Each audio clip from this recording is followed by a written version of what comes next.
Hi అండి, నమస్తే. నేను మీ Sonia. Welcome back to our channel smart Soni Shiva. ఈరోజు మన వీడియోలో ఒక క్విక్ అండ్ ఫ్లేవర్ఫుల్ న్యూట్రిషియస్ డిష్ని చూపించబోతున్నాను. అదే vegetable rice bath. Rice, vegetables, స్పైసెస్తో చేసే ఈ డిష్ హెల్తీయే కాదు, డెలీషియస్గా చాలా బాగుంటుంది. అందరూ ఇంట్లో ఉన్నప్పుడు స్పెషల్గా ఏదైనా చేయాలంటే కనుక ఇలా క్విక్గా, ఈజీగా ఈ వెజిటేబుల్ బాత్ని ట్రై చేయండి. చాలా చాలా బాగుంటుంది. దీనికి ఎక్స్ట్రా గ్రేవీ ఏమీ లేకుండా ఇలాగే రైతాతో సర్వ్ చేసేయచ్చు. అలాగే పిల్లల లంచ్ బాక్స్లో కూడా పర్ఫెక్ట్ రెసిపీ అనమాట. సో ఇక లేట్ చేయకుండా ఈ ఫ్లేవర్ఫుల్ వెజిటేబుల్ రైస్ బాత్ని ఎలా చేసుకోవాలో చూసేద్దాం. వీడియోని స్కిప్ చేయకుండా లాస్ట్ వరకు చూసేయండి. ముందుగా ఒక బౌల్ తీసేసుకొని 1.5 గ్లాస్ దాకా రైస్ వేసుకోవాలి. నేను ఇక్కడ నార్మల్ రైస్ యూజ్ చేస్తున్నానండి. ఈ డిష్కి మీరు బాస్మతి రైస్ అయినా యూజ్ చేసుకోవచ్చు.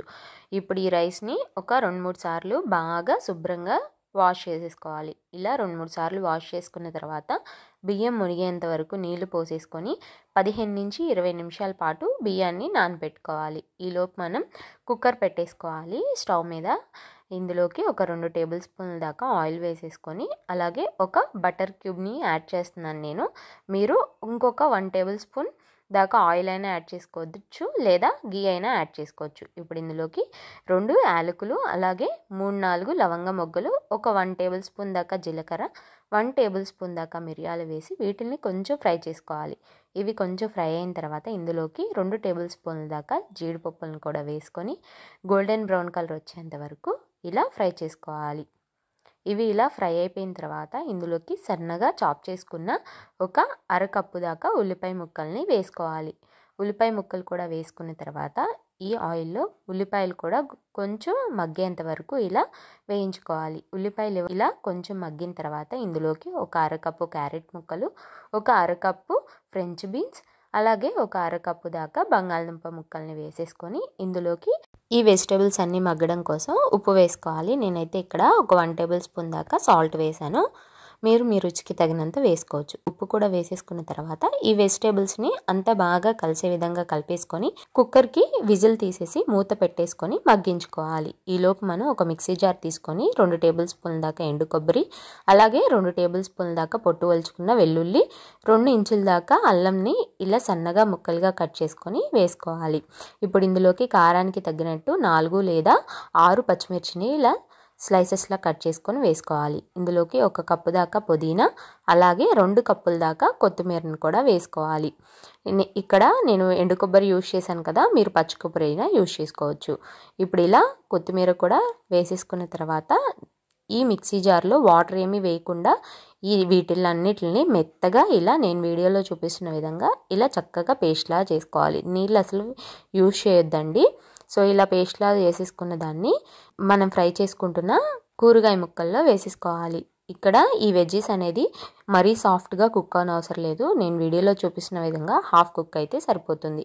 ఇలా హాఫ్ కుక్ అయినప్పుడు మనం పేస్ట్ చేసుకున్న పుదీనా, పచ్చిమిర్చి, కొత్తిమీర పేస్ట్ని వేసేసుకొని ఈ పేస్ట్ని ఆయిల్లో కొంచెం ఫ్రై చేసుకోవాలి. ఇలా కొంచెం ఫ్రై చేసుకున్న తర్వాత మూత పెట్టుకొని నూనె పైకి తేలేంత వరకు మగ్గించుకోవాలి. ఇలా కొంచెం నూనె పైకి తేలుతున్నప్పుడు ఒక 1 టేబుల్ స్పూన్ దాకా ఇందులోకి ధనియాల పొడి వేసుకోవాలి. ధనియాల పొడి కూడా వేసుకున్న తర్వాత అంతా బాగా కలిసే విధంగా కలిపేసుకోవాలి. ఇవి 1 నిమిషం పాటు ఫ్రై చేసుకున్న తర్వాత ముందుగా మనం కడిగి నానబెట్టుకున్న రైస్ని వేసేసుకోవాలి. నీళ్ళేమీ లేకుండా రైస్ వరకే వేసుకోవాలి. ఇలా రైస్ కూడా వేసుకున్న తర్వాత రైస్ అలాగే ఈ వెజిటేబుల్స్లో ఈ పేస్ట్లో బాగా ఫ్రై అయ్యేంత వరకు ఒక 1/2 నిమిషం పాటు ఫ్రై చేసుకోవాలి. ఇప్పుడు ఇందులోకి ఏ గ్లాస్తో అయితే మనం బియ్యాన్ని తీసుకున్నామో అదే గ్లాస్తో ఒక 3 గ్లాసుల దాకా వాటర్ వేసుకోవాలి. అదే మీరు బాస్మతి రైస్ కనుక తీసుకున్నట్లయితే 1.5 గ్లాస్కి 2.25 దాకా నీళ్ళు వేసుకోండి. అంటే 1 గ్లాస్కి 1.25 దాకా నీళ్ళని వేసుకోవాలన్నమాట. ఇలా ఎసురుకి సరిపడా నీళ్ళు వేసుకున్న తర్వాత సాల్ట్ కనుక సరిపోకపోతే సాల్ట్ చూసుకొని ఈ స్టేజ్లో సాల్ట్ని అడ్జస్ట్ చేసుకోండి. కుక్కర్ మూత పెట్టేసుకొని విజిల్ పెట్టేసుకొని మీడియం ఫ్లేమ్లో ఒక 2 విజిల్స్ రానివ్వండి. అదే బాస్మతి రైస్ అయితే 1 విజిల్ రానివ్వండి మీడియం ఫ్లేమ్లో సరిపోతుంది. ఇలా 2 విజిల్స్ వచ్చేసిన తర్వాత ప్రెషర్ అంతా పోయిన తర్వాత నేను ఓపెన్ చేసి చూపిస్తున్నాను చూడండి. మనకి ఎంతో డెలీషియస్ అలాగే ఎమ్మీ అయిన వెజిటేబుల్ రైస్ బాత్ అయితే రెడీ అయిపోయింది. చూస్తున్నారు కదా ఎంత పొడి పొడిగా ఎంత చక్కగా వచ్చిందో. అలాగే చాలా క్విక్గా కూడా చేసేసుకున్నాం కదా. సో చూస్తుంటేనే మీకు నోరు ఊరిపోతుంది, తినాలనిపిస్తుంది కదా. సో ఇంకెందుకు లేట్ చెప్పండి, తప్పకుండా ట్రై చేయండి.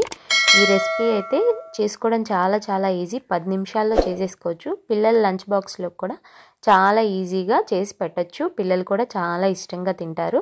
అలాగే పుదీనా మనం అన్నీ వేసాం కాబట్టి హెల్త్కి కూడా చాలా మంచిదన్నమాట, వెజిటేబుల్స్ అన్నీ ఉన్నాయి కాబట్టి. సో తప్పకుండా ట్రై చేయండి. మీరు కూడా ట్రై చేశాక మీకు ఎలా కుదిరిందో మీ ఫీడ్బ్యాక్ని నాతో షేర్ చేసుకోవడం అస్సలు మర్చిపోవద్దు. ఈ వీడియో కనుక మీకు నచ్చినట్లయితే వీడియోని లైక్ చేయండి, మీ ఫ్రెండ్స్ అండ్ ఫ్యామిలీ రిలేటివ్స్కి షేర్ చేయండి. ఇంకా ఇలాంటి ఎన్నో easy and quick and healthy recipes కోసం స్మార్ట్ సోనీ శివ ఛానల్ని సబ్స్క్రైబ్ కూడా చేసుకోండి. ఈ వీడియో అయితే ఇంతే, మరొక మంచి వీడియోతో మళ్ళీ మీ ముందుకు వచ్చేస్తాను. అంతవరకు సెలవు, బాయ్ ఆల్.